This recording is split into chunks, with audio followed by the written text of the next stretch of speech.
Bueno, esto creo que pasó en un barrio por ahí, pobre por allá en la localidad del sur de Bogotá.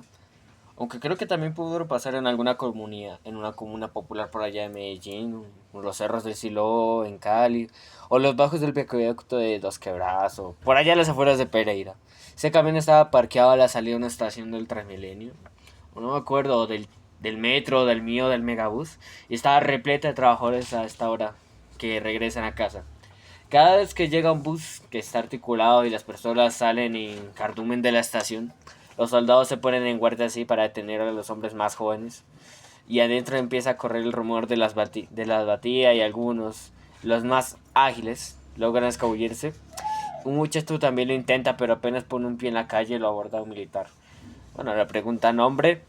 Dice, bueno, Alejandro Parra, señor Parra, muéstrame su tarjeta militar. No tengo, responde. En ese entonces yo tenía 20 años, tenía el pelo lacio, oscuro, me llegaba casi a la mitad de la espalda. Como muchos metaleros, estudiaba ciencias sociales en la Universidad Distrital, aunque bueno, hace 2 años, cuando me gradué del colegio, quería estudiar diseño gráfico. Eh, ¿Se puede saber por qué? Me preguntó el soldado. Bueno, en 1991 estudiaba en un colegio público súper complicado donde terminaban los muchachos que echaban de otros colegios.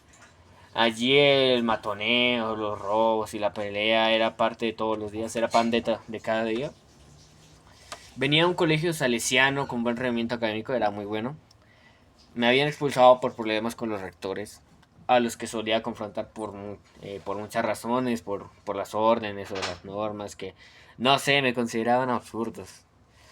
No tenía que esforzarme mucho para sacar buenas notas, pero pues para defenderse usando violencia física no tenía talento, no tenía gallos, ni tenía voluntad, no tenía berraquera, no tenía nada. Bueno, evitaba las confrontaciones y siempre trataba de ser chistoso para siempre caer bien, para hacer la monedita de oro de todos. Incluso había a otros compañeros de décimo y once con sus tareas para ganar, aliados que pudieran salvarme si me metía en problemas. Es casi cuando me graduó, estando ya casi a graduarme, dos amigas mías volvieron del servicio militar. Y bueno, uno me dice, ¿usted no tiene idea de lo que le va a pasar? Y otro me dice, le toca humillarse y a uno que es pobre, peor. No sé, no me vi a mí mismo como dentro del servicio militar, en la que estaría obligado a seguir órdenes sin cuestionarlas. No era ese tipo de hombre que suba la voz y pone el pecho en los conflictos. Ni ese guerrero enseguecido por la rabia que ven todos un enemigo. Sino como alguien más discreto y que ataca más con la palabra y que puede herir, sí, pero nunca el cuerpo del otro. Yo no estaba hecho para la guerra y todos en su casa lo sabían.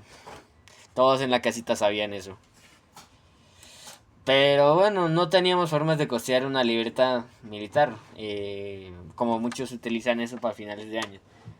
Fue por esos días que, bueno, por casualidad, un cliente de mi papá nos habló por primera vez de la objeción de conciencia y antes de que se acabara el año ya estaba navegando el barco que no solo me libraría de la guerra, sino que también me dejaría ver mi vocación, porque yo soy objetor de conciencia.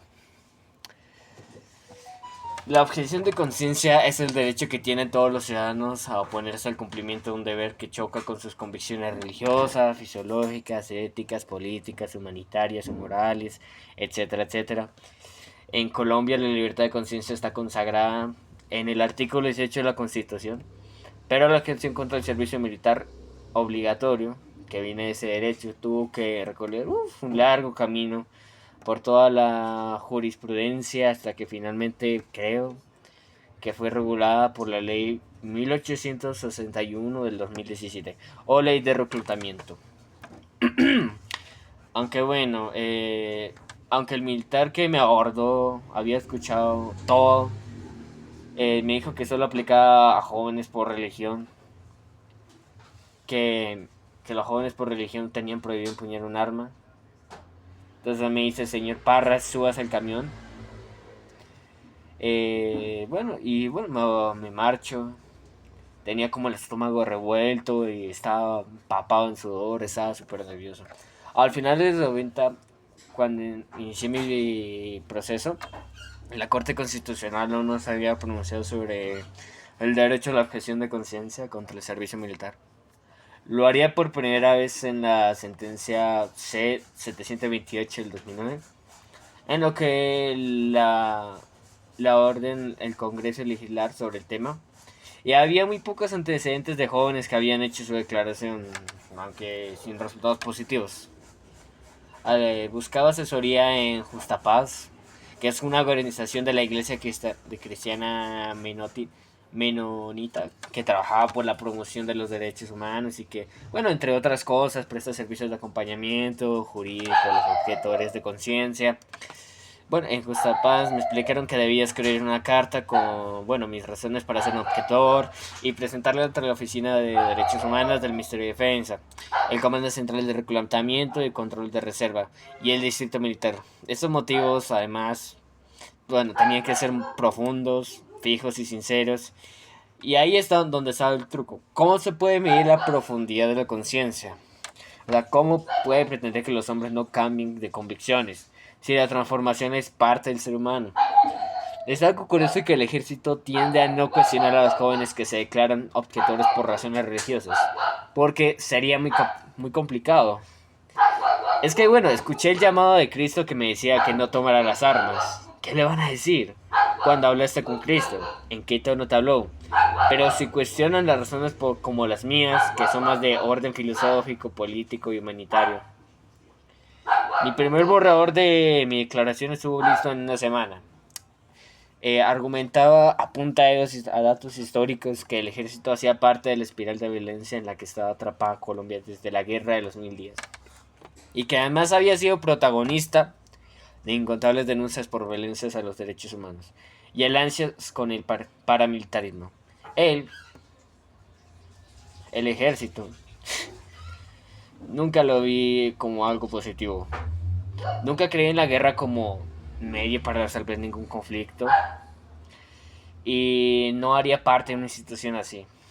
En Justa Paz, la abogada Marceli Parada, mi actual representante legal de la Acción de Colectiva de Objetores y Objetoras de Colombia, la ACOOC, de la que yo hago parte, le dije que sus argumentos de orden histórico estaban bien, pero que le faltaba hablar más de su experiencia personal. Entonces, incluí una confesión que hoy tiene como parte del proceso de la construcción de su masculinidad. Pero en ese momento escribí desde mi intuición, desde lo que yo sentía y lo que otros veían en mí. Era un hombre que tenía miedo. No había otra forma de escribir. Había nacido en una familia pobre que fiaba comida a la tienda y se mudaba todo el tiempo buscando trabajo. Mi papá en esa época era un mecánico humilde, maltratador y alcohólico. Y muchas veces tuve que pararme entre él y mi mamá para defenderlo de sus gritos e insultos. Yo era el del medio, creo que era el segundo de mis tres hermanos, de los tres. Yo era el más flaco, el más débil, y el único que no había seguido con la mecánica, ¿no? Cuando enfrentaba a mi papá, me temblaba las piernas y sentía que el cuerpo no me respondía a mis órdenes. Lo mismo que me pasaba cuando mis amigos del colegio se involucraban en peleas y yo no los defendía, sino que me hacía a un lado. Usted no sabe presentar al servicio porque usted es muy cobarde. Una vez me lo dijo, una vez me lo dijo un tío y tenía mucha razón. No me iba a ser útil a algo que a un soldado se pasmaría en medio del combate y que pues para colmo le cuestionara las órdenes a sus superiores. Recuerdo que en ese momento el militar me dice que suba, pero gritando así. Entonces, después de eso, salí del letargo y le expliqué al militar que pues, hace 2 años radiqué una declaración de objeción de conciencia y que mi proceso todavía está en curso, que no me pueden llevar. El procedimiento de las batidas, hoy por ilegales, es casi siempre lo mismo. Los militares trasladan a los jóvenes a un batallón que les hacen exámenes y les dice que si son aptos o no para prestar servicio. Lo que resulta competentes se ingresan a las instituciones en cuestión de días o semanas. Algunos ni siquiera alcanzan a despedirse de sus familias. Y no era la primera vez que me lograba escapar, pero tampoco será la última. Y si no hubiera sido por pues, mi persistencia y mis ganas de no querer ir, seguramente habría tenido una suerte similar a pues, los demás que pues estaban montados en ese camión esperando que algo los salvara de la guerra.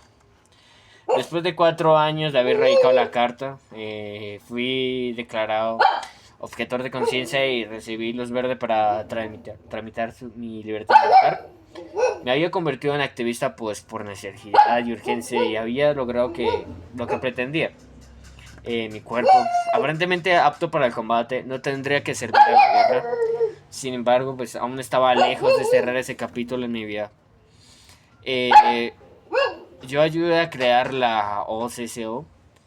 Llevaba la tutela hasta la corte institucional pues, para que me permitieran graduarme de la universidad sin tener libreta.